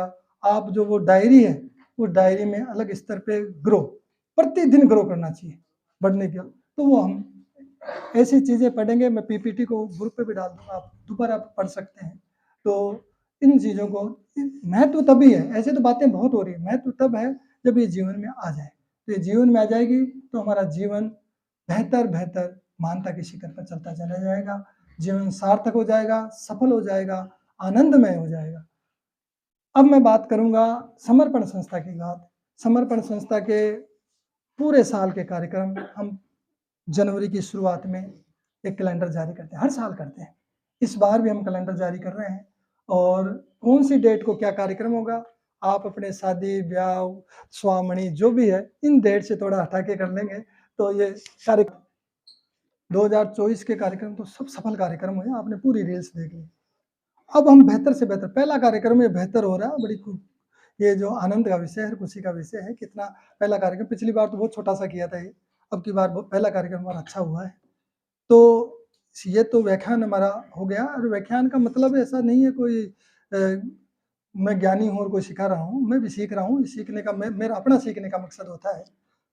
अब नेक्स्ट जो कार्यक्रम होगा, हमारा बड़ा कार्यक्रम आएगा, वो आएगा 26 जनवरी का। और कोई प्रयास ये रहता है कि हम हर बार जो गेस्ट बुलाते हैं वो नए लोगों को बुलाने की कोशिश करते हैं। रिपीट गेस्ट भी कराते हैं। रिपीट गेस्ट वो होते हैं जो हमें योगदान देते रहते हैं, तो बिना योगदान के आप कुछ भी नहीं कर सकते। एक कदम में बिना अर्थ के सब व्यर्थ है। हर काम को करते हैं तो उसमें माया की जरूरत पड़ती है।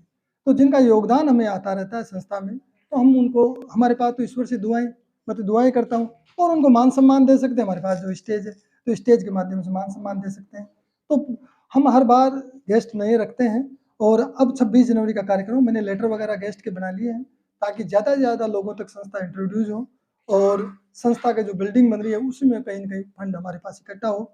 उस भाव को लेके हम काम करेंगे। और ये 76वां गणतंत्र दिवस आएगा, और इस पे अब की बार सब्जेक्ट दिया हमने सामाजिक न्याय और समानता। और ये बहुत बड़ा सब्जेक्ट है और बहुत काम करने की जरूरत है। बहुत अंधेरा बाकी है और बहुत से दीप जलाने हैं। आज भी हम सब तो यहाँ इस हॉल के अंदर बैठे हैं, ऐसे बहुत लोग हैं जो समाज की मुख्य धारा से, ऐसे बच्चे व्यक्ति जो समाज की मुख्य धारा से बहुत दूर है। उसके लिए काम करने के लिए वो आसमान से कोई देवता नहीं उतरेंगे। बहुत अंधेरा बाकी है, बहुत से दीप जलाने हैं। दीप हम सबको मिलकर जलाने हैं। सामाजिक न्याय और समानता का जो काम है, इसके बहुत बड़ा जाटव साहब तो बहुत मेरी इस सब्जेक्ट को रिलेट करेंगे, बहुत इसी के लिए बहुत ज़्यादा काम करते हैं। तो इस सब्जेक्ट पे हमने विचार गोष्ठी रखी है। विचार गोष्ठी का पूरा समरी हम राष्ट्रपति जी को भेजते हैं, प्रधानमंत्री जी को भेजते हैं, हमारे मुख्यमंत्री जी को भेजते हैं। वो पढ़े न पढ़े उनकी बात है, उनके पीए तो पढ़ते ही होंगे, लेकिन हम भेजते हैं ताकि हम जो काम कर रहे हैं, क्या हमने किया, क्या समरी रही। तो ये विचार गोष्ठी होगी और गणतंत्र दिवस का हमारा कार्यक्रम होगा। इसके बाद जो तीसरा कार्यक्रम है वो होगा 2 फरवरी का। 5-7 दिन बाद ही 2 फरवरी आ जाएगी, लेकिन हर बार हम जयपुर मैराथन जो होती है, एयू जयपुर मैराथन, अब की बार 16वीं होगी, और इसमें 6 किमी ड्रीम रन में हम भाग लेते हैं। और हमारे पास तख्तियाँ हैं, रक्तदान से संबंधित, पर्यावरण से संबंधित, बहुत सारी अलग अलग सामाजिक जागरूकता से संबंधित हमारे पास तख्तियाँ बनाई हुई है। वो तख्तियाँ हम लेके जाते हैं और एक मैसेज उस रन के अंदर देते हैं। तो ये 2 फरवरी की होगी, आप इसको भी नोट रखें। ये कैलेंडर आपके हाथों में आ जाएगा, ये बांट दिया, तो आप इसको साथ ले जाएं और अपने वहाँ पे चिपका लें, या तो आपके पास पिन बोर्ड है तो उस पर लगा लें, या कहीं भी जगह वहाँ रख लें, डायरी में रख लें, ताकि ये डेट्स भूले नहीं। तो 2 फरवरी को हम सब वहाँ चलेंगे। पिछली बार 150 के लगभग रजिस्ट्रेशन थे, और इसके रजिस्ट्रेशन का एक अलग से मैं वो गूगल फॉर्म जारी कर दूंगा, ताकि इस मैराथन के अंदर में हम फुल पार्टिसिपेंट हमेशा की तरह करें। फिर इसके बाद चौथा कार्यक्रम हमारा रक्तदान शिविर एक होता है साल में, और इसकी इतनी ज़रूरत है, मैं देखता हूँ डेली हर एक दिन छोड़ के एक दिन तो मेरे पास कॉल आ ही जाती है। और अपने यहाँ तो व्यवस्था हो जाती है, देवी देते हैं, गाँव से जो आते हैं वो इतने परेशान हो जाते हैं बेचारे। अचानक कोई एक्सीडेंट का केस है, कोई ब्लड, तो ब्लड की जरूरत, कोई देने वाला भी नहीं होता, ब्लड होता भी नहीं है, तो ऐसे लोगों की मदद हो जाती है उस माध्यम से। तो ये 15वां हमारा विशाल रक्तदान शिविर होगा। और रक्तदान शिविर की जो भी खर्चा होता है वो हमारे, पिछली बार भी इन्होंने उठाया था और अब की बार भी यहाँ की है कमल नयन खंडेलवाल, इनके लिए ताली बजाओ एक बार। काफ़ी खर्चा होता है, ये अपने पापा जी की याद में, मम्मी की याद में पुण्यतिथि पर उसको आयोजित करते हैं, वो संस्था के माध्यम से ही करते हैं। और यदि आप भी इस तरह के कोई आयोजन संस्था के माध्यम से करना चाहें तो कर सकते हैं, संस्था उसमें इन्वॉल्व हो जाएगी, कोई दिक्कत नहीं। तो 15वां विशाल रक्तदान शिविर होगा, करीब 200-250 हमारा यूनिट रक्तदान होता है। इसके लिए भी हम पूरा प्रयास करेंगे और पूरी तैयारी के साथ इसको। ये 9 मार्च का है, हमेशा मार्च के फर्स्ट वीक में करते हैं, मोटा सा आप वैसे ध्यान रखने की जरूरत है। फिर हमारा, जैसे अभी मैंने व्याख्यान दिया बैलेंस्ड लाइफ पे, ऐसे एक व्याख्यान रखते हैं हम शिक्षा पे, और वो इसलिए रखते हैं शिक्षादान, वो शिक्षादान के भाव को जागृत करने के लिए। इसकी एजुकेशन चैरिटी का महत्व क्या है, उस बात को दुनिया में क्या चल रहा है, राजस्थान में क्या चल रहा है, ज़रूरत क्या है, उन बातों को ध्यान रखते एक मीटिंग रख व्याख्यान रखते हैं और मीटिंग रखते हैं, और फिर वहीं से आगाज़ कर देते हैं हम एजुकेशनल एम्बेसडर बनाने की। एजुकेशनल एम्बेसडर ऐसे व्यक्ति होते हैं जो एक किसी निर्धन बच्चे की उसकी फीस का वो खर्चा उठाते हैं, वो हमारी संस्था के एजुकेशन एम्बेसडर होते हैं। एजुकेशन 3 तरीके की उसमें कैटेगरी होती है। एक तो ब्रांड एम्बेसडर होती है, जो 21,000 का योगदान करते हैं, वो ब्रांड एम्बेसडर होते हैं उन बच्चों के लिए। जो 11,000 का योगदान करते हैं, वो एजुकेशनल एम्बेसडर होते हैं, और जो 5,000 का योगदान करते हैं, वो उनको हम शिक्षा सहयोगी बोलते हैं। तो ये 3 तरीके की कैटेगरी उसके अंदर होती है, और हर साल करीब 150 बच्चों की हम मदद करते हैं। पिछली बार भी 150 बच्चों की मदद करी। एजुकेशन एम्बेसडर जो भी बनता है, बच्चा उनके साथ जुड़ा, आप इस बच्चे की मदद करते हो, तो ये आपस में जानकारी करवा देते हैं। ऐसा नहीं है, मतलब आप किस बच्चे की मदद कर रहे हो, आपको पता होगा। और ऐसे बच्चे लेते हैं उसमें जिन बच्चों के माता-पिता नहीं हैं, सबसे पहले उनको लेते हैं। जिन बच्चों के किसी के पापा नहीं है, किसी बीमार चल रहे हैं, और चौथी कैटेगरी में वो लेते हैं दोनों हैं लेकिन बहुत ज़्यादा गरीब स्थिति के। इस तरीके से हम चयन करते हैं, फार्म बहुत सारे आते हैं, लेकिन उनमें करीब-करीब 150 सेलेक्ट करते हैं। संस्था का प्रचार-प्रसार पूरे राजस्थान के अलावा बाहर भी हो गया। हम बिहार के बच्चों की भी मदद करते हैं, झारखंड के बच्चों की भी मदद करते हैं। किसी बच्चे के पास साइकिल नहीं है, वो जाने में परेशानी है, चारों तरफ से फ़ोन आते हैं कि बस इनके माँ-बाप नहीं है, बच्चा इंटेलिजेंट है, तो वहाँ भी मदद करते हैं। तो आजकल तो टेक्नोलॉजी इतनी फास्ट हो गई, वहीं से सामान दिला देते हैं, फ़ोन पे से पेमेंट कर देते हैं या अकाउंट में ट्रांसफ़र कर देते हैं। तो चारों तरफ मदद, तो मतलब ऐसा कोई दायरा हो ही नहीं सकता मदद का, तो ये तो यूनिवर्सल दायरा है। तो हम कहीं से भी ज़रूरतमंद बच्चे आते हैं। अभी भी मेरे पास बताऊँ आपको, डेली एक आध तो ऐसे फ़ोन आ जाते हैं मदद वाले। एक बच्ची है, एमबीए करना चाहती है, वो गए लेकिन इतने परोपकारी व्यक्तित्व हैं।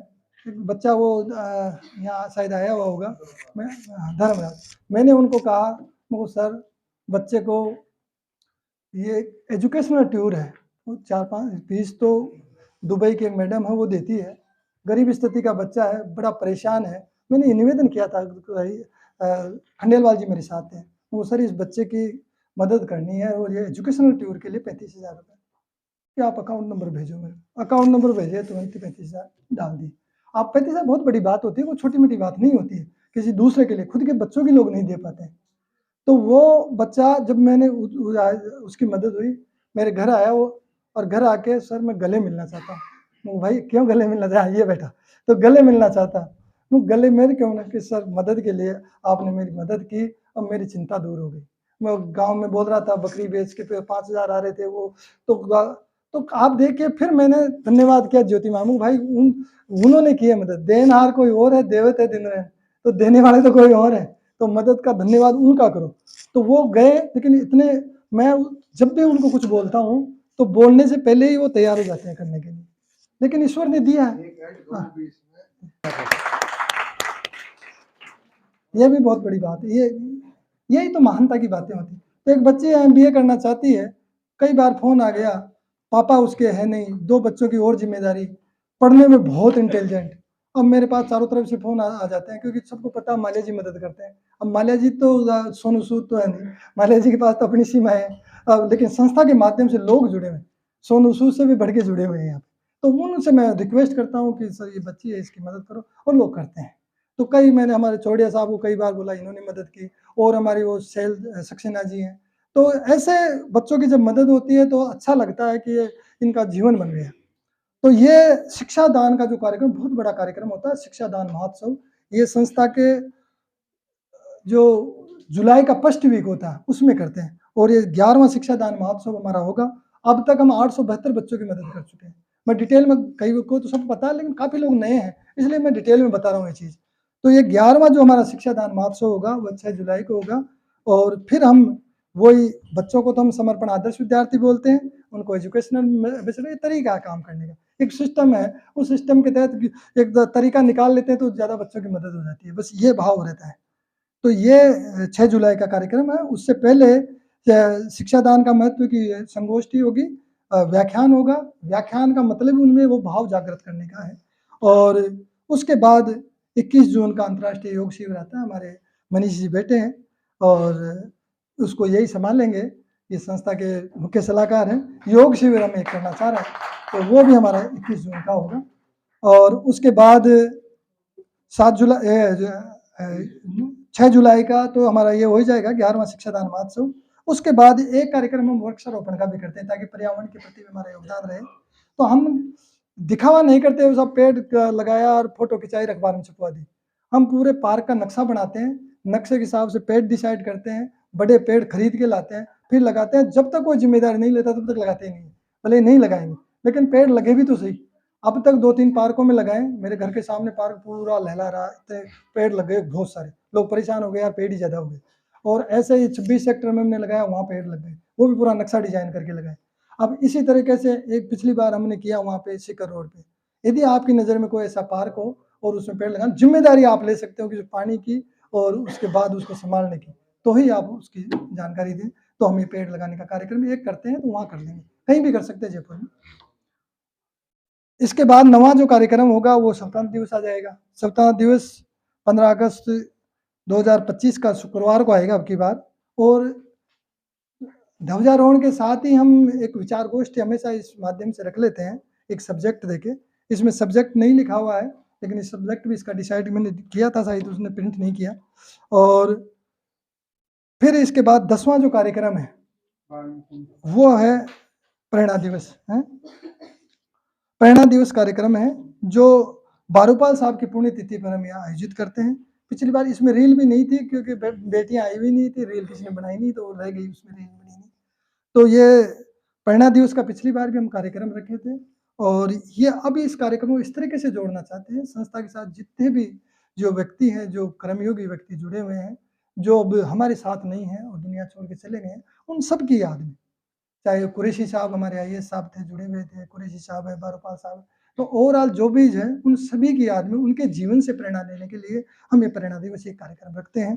तो ये पुण्यतिथि तो बारूपाल साहब की, लेकिन याद सबको करते हैं हम उसमें। तो ये 9 सितंबर का होगा 2025 में, तो ये भी आप इसको नोट करें। और इसके बाद लास्ट कार्यक्रम 10वां राष्ट्रीय स्तरीय समर्पण समाज गौरव अवार्ड अभी हुआ था, ऊपर की इसी बिल्डिंग में हुआ था, ऊपर की मंजिल में। बहुत बेहतरीन कार्यक्रम हुआ था, पूरे देश से उसकी प्रशंसा आई है, और इतना बेहतरीन कार्यक्रम था। तो आप सबके सहयोग से वो कार्यक्रम हुआ। और 10वां हमारा राष्ट्रीय समर्पण समाज गौरव होगा, ये 9 नवंबर का होगा, ये भी आप नोट कर लें। तो ये 11 कार्यक्रमों की ये कैलेंडर आपके पास में आ गया है। इसका विमोचन भी हम थोड़ी देर में अभी कर लेंगे, हमारे गेस्ट बैठे हैं, उनके हाथों से यहाँ करवा लेंगे, फोटो वगैरह ले लें। ये तो इस साल के कार्यक्रम का। अब मैं बात करूंगा उदारता की। हमारी संस्था की वो मैगजीन है क्या, पुरानी वाली से गाड़ी में होगी, गाड़ी में से ले आना। समर्पण संस्था की गतिविधियां तो जिस मारिका में पूरी होती है, इसके अलावा हम कुछ एक सब्जेक्ट पे कुछ लोगों को प्रेरणा मिले, उस तरीके के कुछ नया करने की कोशिश करते हैं। पिछली बार हमने लोकोपकार छापी, फिलैंथ्रोपी, और बहुत अच्छी किताब रही। उस किताब की कॉपी मैं अभी आपको दिखा दूंगा, एक आध बची हुई है मेरी गाड़ी में, ये रखे जाए गाड़ी में से निकालो। अब की बार 290 पेज की हम निकालेंगे, और उसका नाम रखा हमने उदारता, काइंडनेस, या जेनरोसिटी भी कह सकते हैं। इसमें नया ये होगा कि हम कुछ लोगों की जो समाज में उत्कृष्ट काम कर रहे हैं, ऐसी विभूतियां जो समाज को नई दिशा दे रही हैं, उनकी हम कवर स्टोरीज में छापेंगे। और विज्ञापन कम हो इसलिए वो टेक्निक निकाली है, ये विज्ञापन ज़्यादा नहीं होने चाहिए। तो विज्ञापन थोड़े बहुत तो होंगे, क्योंकि चल दिए आप। वार्ता में हम कम से कम 15-20 लोगों की स्टोरी देना चाहते हैं। ज्योति माहेश्वरी जी की तो देंगे ही देंगे, वो मना करेंगे, लेकिन हम जबरदस्ती छापेंगे कि लोगों को प्रेरणा मिले। तो उनकी कवर स्टोरी तो हम डालेंगे उसमें। एक कवर स्टोरी हमारे बुक भी हो चुकी है, उसके चार्जेबल रखा हमने कवर स्टोरीज को। तो चार्जेबल में जो फुल पेज की कवर स्टोरी होगी, उसमें फोटो रहेगी, उनके जीवन के बारे में होगा सारा, उन्होंने जो जो भी अचीवमेंट्स किए हैं उनके बारे में। तो हम 10,000 का एक उनका चार्जेबल रखा है। और 2 पेज ही कोई देना चाहें तो भाई, जिनकी ज़्यादा है मैटर, तो 2 पेज की के 15,000 रखें। आधा पेज का 6,000 है, और चौथाई पेज तो उसमें होगा ही नहीं, आधा पेज 6,000। तो इस तरीके से हमने उसकी रेट डिसाइड की है। तो वो ज्योति माहेश्वरी साहब का तो हम लेंगे ही लेंगे। एक बुकिंग है, उन्होंने पेमेंट भी कर दिया है, राकेश सिंह जी शायद आए हुए हैं। राकेश सिंह जी जो है बहुत बड़ा बिजनेस है उनका, ये जो टर्माइट का बिजनेस है उनका, तो उनकी कवर स्टोरी बुक हुई है। और मैं निवेदन करूंगा जाटाउस साहब, क्योंकि आप लोगों से पढ़ना मिलेगा, आपकी तो स्टोरी देनी ही देनी है हमें, तो एक तो आपकी भी देंगे और सोडिया साहब की भी देंगे। तो जो ऐसी हस्तियां हैं जो जिनको देख के, जिनको पढ़ के लोगों को प्रेरणा मिले, ये हम चाहते हैं। और बाहर वाले लोग भी कोई होंगे आउट ऑफ स्टेट के भी, उनकी हम लेने का प्रयास करेंगे। 15-20 स्टोरी उसमें आएगी, तो हम प्रेरणादायक व्यक्तित्व के नाम से करके और एक बंच उसमें वो रहेगा।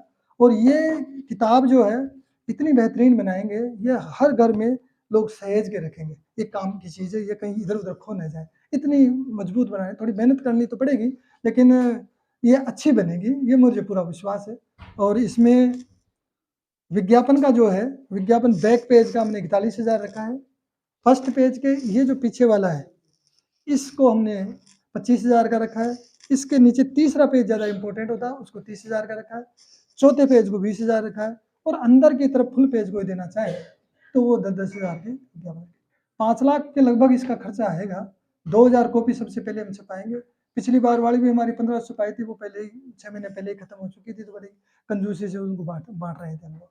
और ये किताब जो ही छप के आएगी, जितने भी राजस्थान के मिनिस्ट्री है उनको देंगे, उनके पास कोरियर से भेजेंगे। सेंट्रल की जो मिनिस्ट्री है उनके पास भेजेंगे, राष्ट्रपति जी के पास भी जाएगी, प्रधानमंत्री जी के पास भी जाएगी। और जो समाज में बड़े व्यक्तित्व हैं उनके भी एड्रेस पे हमने इनको भेजेंगे, ताकि ये अच्छे लोगों के हाथों में किताब, तो वो उसका भी खर्चा होता है, कोरियर से भेजने का भी खर्चा हो जाता है, लेकिन अपन चाहते हैं कि ये जो बना रहे हैं तो इसको पढ़ें। तो पिछली बार वाली ये थी, और ये बहुत अच्छी किताब थी पिछली बार वाली, लेकिन इसको और बेहतरीन करेंगे। इसके जो कार्यक्रम हैं, कार्यक्रम से हम इस तरीके से करेंगे जैसे एनुअल रिपोर्ट बनती है ना, उस तरीके से, जैसे क्या कार्यक्रम हुआ, जैसे बेटी ने वो एक प्रोफाइल बनाई थी संस्था की, तो वो प्रोफाइल की तरीके से अब की बार इसको सेट करेंगे। शिक्षा के कार्यक्रमों में कितने बच्चों को फायदा मिला, समाज को क्या फायदा हुआ, लाभान्वित समाज क्या रहा, ये सारी चीजें उसमें लिखेंगे। हमारा क्या तो हमारा उद्देश्य था, हम क्या करना चाहते थे और क्या फायदा हुआ, ये इस तरीके से सेट करके कार्यक्रमों की डिटेल रहेगी। अब तक 15 साल में हमने क्या किया है, वो सारी की सारी इसमें डिटेल रहेगी। और बिल्डिंग की बात है, तो ये किताब के बारे में मोटा मोटा मैंने बता दिया। कोई भी आप में से विज्ञापन बुक करना चाहिए अपने प्रतिष्ठान का, अच्छे हाथों में जाएगी। विज्ञापन का आपको फायदा मिले न मिले ये अलग बात है, लेकिन आपका संस्था में योगदान होगा, इसके लिए तो ईश्वर से धन्यवाद रहेगा ही रहेगा, क्योंकि आपका कम से कम समर्पण संस्था में आपने योगदान दिया। विज्ञापन का हो वैसे फायदा भी मिलता है, ऐसी बात नहीं है, तो एक काम भी आ गया कहीं से तो उसका वैसे फायदा मिलता है। तो विज्ञापन तो आप बिजनेस, अपना बिजनेस का प्रचार कर रहे हो, लेकिन नहीं भी होता है तो आपका योगदान तो है ही संस्था के अंदर, इतने अच्छे काम में आपका योगदान है। तो आप सबसे मेरा निवेदन है कि आप कवर स्टोरी भी दें और आप विज्ञापन भी इसमें दें, ताकि हमारे पास बजट हो और बजट हो। और इसको एक और बड़ी बात बता दूं आपको, हम संस्था में शो नहीं करते। संस्था में 5 लाख रुपए का आप किताब छापने का दिखा दोगे खर्चा, तो आपने तो फिर क्या है कि अपने प्रचार प्रसार में खर्च कर दिए, परोपकार तो कुछ किया ही नहीं। तो ये पैसा हम ऊपर का ऊपर, इसकी कवर स्टोरी का और इसके जो एडवर्टाइजमेंट का जो भी पैसा आया किताब छाप दी, संस्था में शो ही नहीं करती। ये प्रचार प्रसार का माध्यम से, परोपकार का कोई नहीं है। ये तो संस्था की मजबूती के लिए हम करते हैं कि लोगों को एक किताब पढ़ ली तो पूरी संस्था समझ में आ गई, इसलिए छापते हैं। तो संस्था में इसको हम शो ही नहीं करते, ये तो ऊपर के ऊपर ही छापेंगे। और दूसरी चीज, हिसाब किताब की बात है, आप सब जानते हैं, हर कार्यक्रम का भी हिसाब डालते हैं। इस किताब का पिछली बार की, पिछली ये 5 छप चुकी है और 6ठी छपेगी। एक एक पैसे का हिसाब, व्हाट्सएप के 12 ग्रुप हैं, ग्रुप पे रहेगा, किस आदमी ने कितना पैसा दिया, कितना विज्ञापन का, कितना कवर स्टोरी का, छपने में कितने खर्च हुए, कहाँ में कितना दिया, सब पूरा हिसाब किताब ग्रुप पे रहेगा। कितने कम पड़े, कितने बचे, वो भी सारा रहेगा।